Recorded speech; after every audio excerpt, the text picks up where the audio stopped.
Welcome back to our channel, kung saan tinatalakay natin ang pinakabago at pinakaimportanteng balita tungkol sa modernisasyon ng ating sandatahang lakas. Ngayong araw, isang malaking tanong ang umiikot, ito na ba ang senyales na papunta na ang Multi-Role Fighter, MRF, project ng Philippine Air Force sa Subgripen ng Sweden? Kamakailan lang, sa Seoul Defense Dialogue 2025, nagkaroon ng high-level meeting si Department of National Defense Secretary Gilberto Gibo Teodoro at ang State Secretary ng Sweden na si Johan Berggren. Sa mismong opisyal na post ng DND Philippines sa kanilang Facebook page, malinaw na binigyang diin ni Sec. Teodoro ang kahalagahan ng defense cooperation sa pagitan ng Pilipinas at Sweden, partikular para suportahan ang defense modernization program ng ating bansa. Pero ang mas malaking tanong, ano ba ang ibig sabihin nito para sa hinihintay na MRF project ng PAF? At posible ba na sign na ito na mas malapit na ang pag-award sa Subgripen? Pero bago tayo magsimula, tandaan natin na ang matatag na Pilipinas ay hindi lang nabubuo sa lakas militar, kundi sa maayos na pamahalaan, paglaban sa korupsyon, pagtanggi sa political fanaticism, at pagsugpo sa fake news. Mahalaga yan para sa tunay na seguridad at katatagan ng bansa. Unahin muna natin ang context. Ang Seoul Defense Dialogue o SDD ay isa sa mga pinakamalaking defense forum sa Asia Pacific. Dito nagtitipon ng mga defense ministers, secretaries, at mga senior officials mula sa iba't ibang bansa para pag-usapan ang security environment sa rehiyon. Ngayon, on the sidelines ng event na ito, nag-meet si Secretary Gibo Teodoro at si Johan Berggren, na siyang State Secretary to the Minister for Civil Defense ng Sweden. Ayon sa opisyal na DND post, tinukoy sa meeting ang mga areas ng cooperation: civil defense, crisis response, capacity building, defense education and training, technology and emerging security domains. Bukod dito, napag-usapan din ang vulnerabilities sa critical underwater infrastructure at pati na rin ang mas malawak na security environment sa Indo-Pacific. Pero ang pinakamahalaga sa lahat, highlight ni Secretary Teodoro ang importance ng closer cooperation with Sweden para suportahan ang defense modernization ng Pilipinas. Kung titignan natin sa surface, parang isa lang itong routine diplomatic meeting. Pero sa mas malalim na analysis, malaki ang bigat nito sa konteksto ng MRF project. Bakit? Dahil, una, May 2023 Memorandum of Understanding on Defense Materiel na pinirmahan ang Pilipinas at Sweden. O dito nakasaad ang framework para sa Future Defense Equipment Cooperation. O at kung may tatlong pangunahing produkto ang Sweden na pwedeng pumasok sa modernization program ng Pilipinas, isa na doon ang Subgripen fighter jets. Pangalawa, sa mga nakaraang buwan, consistent na lumalabas ang balita na ang Subgripen C, di ang frontrunner para sa MRF project. O mas mura ito sa operation kumpara sa F-16. O mas mabilis ang delivery timeline. O at higit sa lahat, mas flexible sa requirements ng PAF. At pangatlo, kung titignan ang tono ng DND post, hindi lang ito simpleng courtesy call. Gumamit sila ng mga salitang closer cooperation at support defense modernization, mga terms na madalas lumalabas kapag may specific project na pinag-uusapan sa likod ng closed doors. Kaya natural lang na itanong ng marami, ito na ba ang sign na sa Subgripen mapupunta ang MRF award? Balikan natin ang background.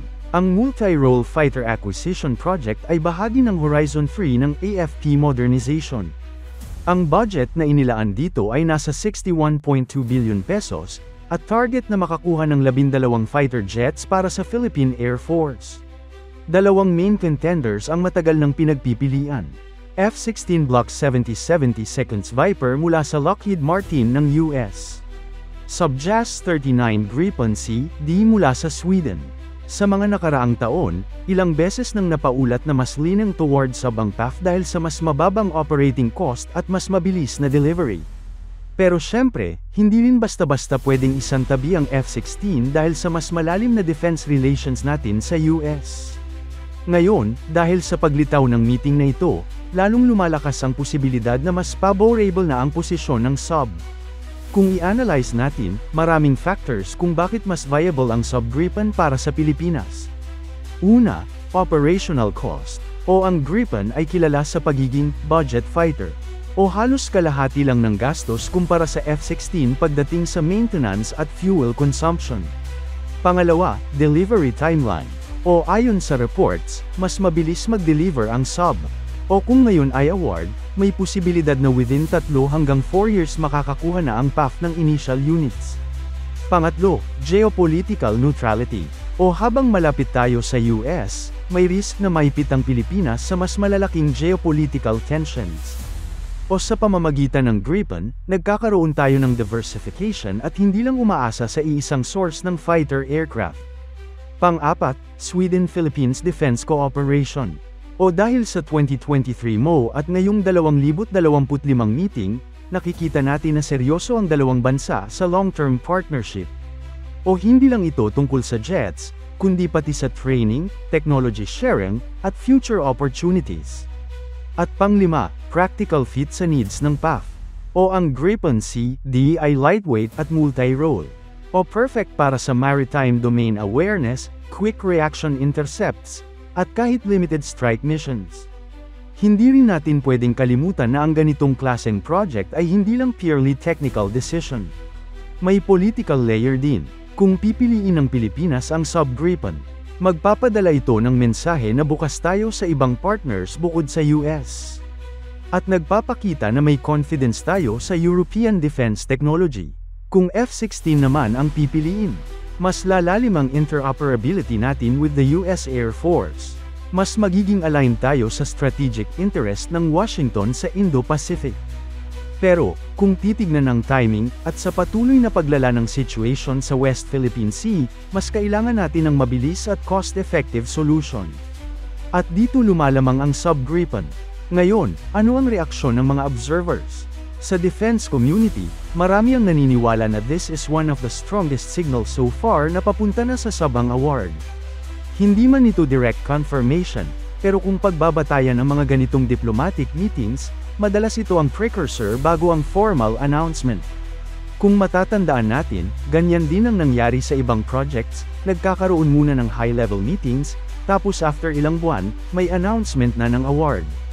Kaya hindi malayo na kung tuloy-tuloy ang ganitong klase ng engagement, baka sa loob ng taon o early next year, magkaroon na ng major development ang MRF program. Mga dapat nating bantayan. Una, follow-up meetings o visits sa pagitan ng DND at Swedish officials. Pangalawa, possible sub-Gripen demo flights o presentation sa Pilipinas. Pangatlo, statements mula sa PAF leadership kung saan nila mas nakikitang fit ang mga contenders. At pang-apat, official budget release para sa MRF project, kung may movement dito, mas lalong magiging malinaw ang direksyon. So mga kababayan, ito na nga ba ang sign na malapit na ang pag-award ng MRF project sa sub-Gripen? Kung pagbabasehan ng developments, napakalakas na indikasyon nito. Hindi lang simpleng courtesy call ang nangyari sa Seoul Defense Dialogue. May malalim na layers ito na direktang konektado sa modernization program ng ating bansa. Pero gaya ng lagi nating paalala, hanggat wala pang official announcement, speculation pa rin ito. Gayunpaman, malinaw na nasa strategic position ngayon ang sub-Gripen para makuha ang pabor ng PAF at ng DND.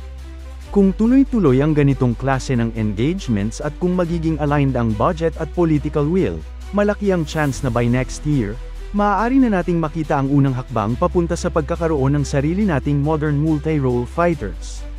At para sa Pilipinas, isang malaking leap ito, hindi lang sa kakayahan ng ating Air Force, kundi pati na rin sa standing natin sa rehiyon pagdating sa national defense at security.